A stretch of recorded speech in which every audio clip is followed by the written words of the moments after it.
When a sales representative, that's you, makes a call on a doctor, what do you represent?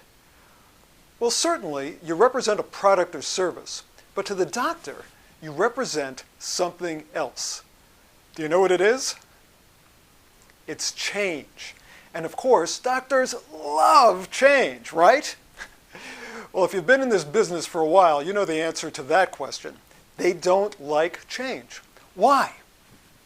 Because change introduces the potential for something else that doctors don't like. Risk.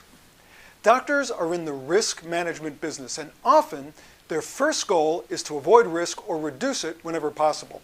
So here is a very important question.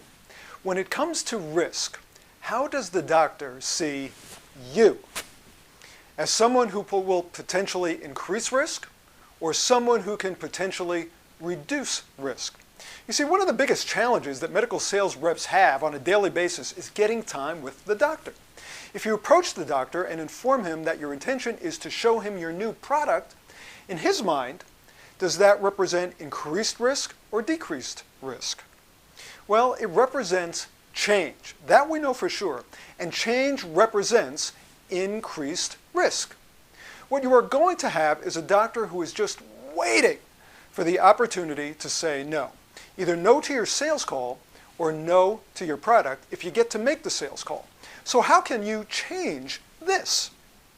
Approach the doctor by immediately letting him know that you are there to demonstrate a specific way to reduce risk when compared to what he is doing now.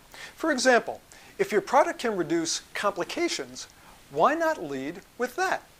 Let's say you sell endoscopes that are used for a procedure with a 1% incidence of perforation. That's a complication. The doctor may have never had a perforation, but in which situation do you think he is more likely to be interested in hearing your presentation? If you say, "Doctor, I'm here to show you my new endoscope." Or if you say, "Doctor, can we take 2 minutes so I can show you how to almost completely eliminate the risk of perforation during your endoscopic procedures?" Look at it this way. Is the doctor more likely to see you if you want to take up some of his valuable time, or if you're able to help him sleep better at night? So what do you represent with your sales approach? Are you seen as increasing risk or decreasing risk? Decrease the doctor's risk, and you'll get in the door more often, and you'll have the doctor's undivided attention. And I think you'll agree, that's often half the battle. For the Mastering Medical Sales podcast, I'm Mace Haroff.